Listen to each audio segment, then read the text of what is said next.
लपसी तपसी की कहानी। प्राचीन समय की बात है। एक गांव में एक लपसी रहता था और एक तपसी रहता था।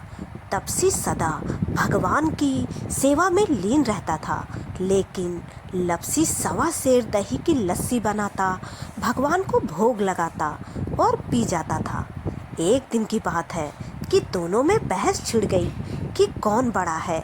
लपसी कहता मैं बड़ा, तो तपसी कहता मैं बड़ा, क्योंकि मैं सारा दिन भगवान की भक्ति में रहता हूँ। नारद मुनि जी ने लपसी तपसी को लड़ते देखा तो लड़ने का कारण पूछने लगे।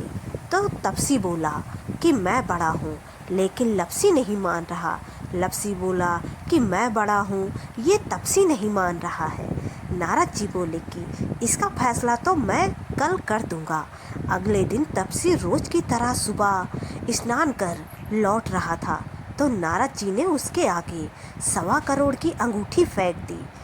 तपसी ने इधर उधर देखा और अंगूठी उठाकर फिर तपस्या करने बैठ गया। लपसी फिर रोज की तरह आया और 1.25 सेर दही की लस्सी बनाई, उसे लोटे में घुमाया और भोग लगाकर पी गया। तभी नारद जी आए और उन्होंने कहा कि लपसी बड़ा है।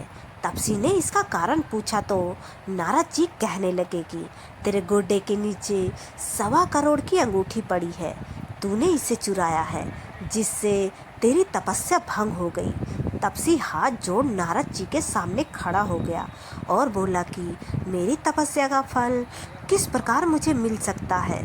नारद जी कहने लगे कि तेरी तपस्या का फल कार्तिक नहाने वाली ही दे सकती है।